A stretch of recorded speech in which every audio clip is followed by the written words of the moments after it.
website or through the app? Well, I think you're going to see it there, yes. So in essence, if I go to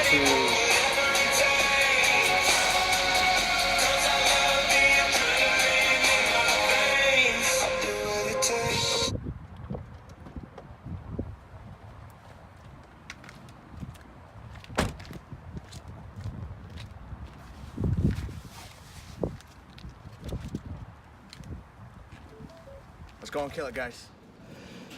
Daily Surge here again. Today's going to be a little more personal.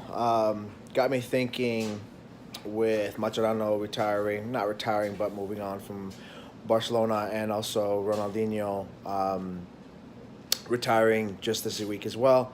Made me think about my retirement, what it did, what soccer's done for me.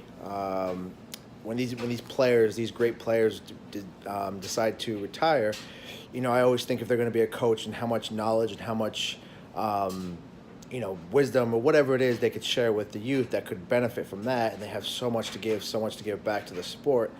And then Mascherano mentioned he doesn't think he'll be a coach. Sometimes it's in there for him, sometimes it's not. But it's just sometimes that knowledge is just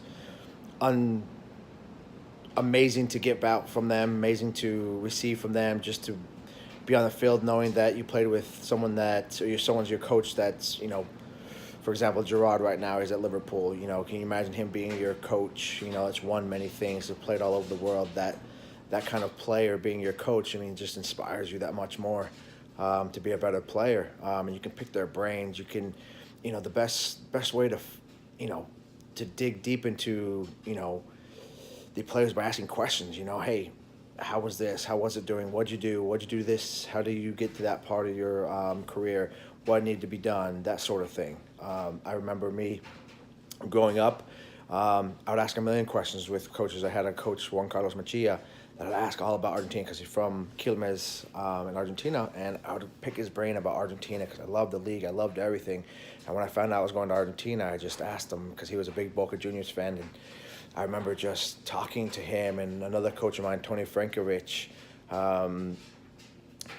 picking their brains apart and trying to get as much knowledge and wisdom from those guys that have, great coaches and have been around the game for so long.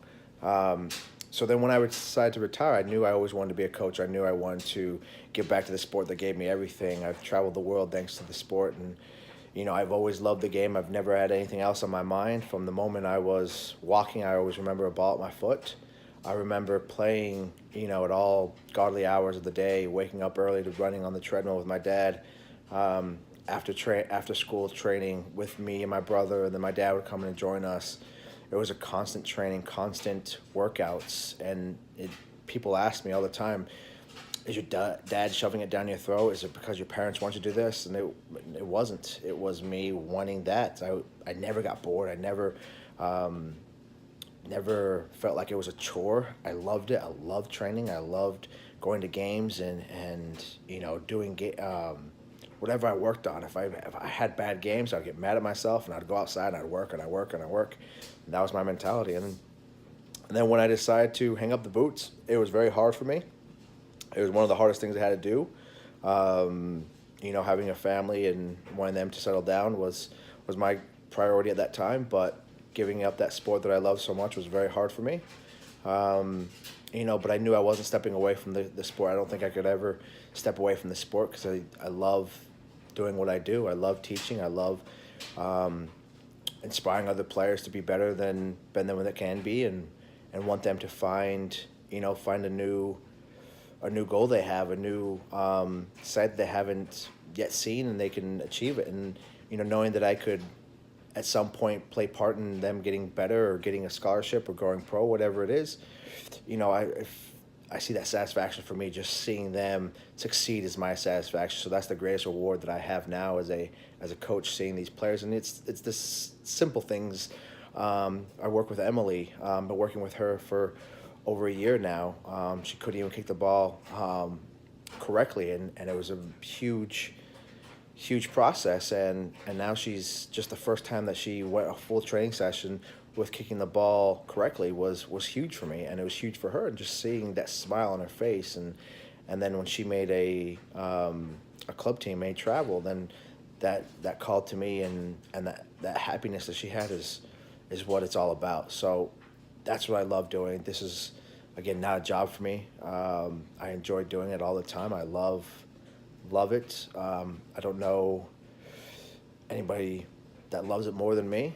I'll do anything to learn and get better at what I do. So that's where I'm at. So, you know, I try to give and share my knowledge with my players, my Project 13 players, any players that ask me questions. I'm more than happy explain a way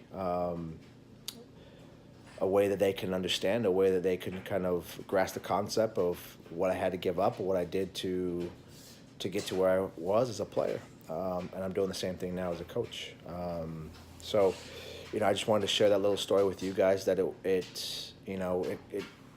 sucks when I hear these players retiring and we're not going to be able to enjoy their game anymore, and it hurts even more when we find out that player is not going to be a coach, because there's so much they could give back to this sport. But hey, it's not in it. Sometimes coaching is not for them. It takes a special person to be able to coach and give their knowledge back to players so they can understand it. So,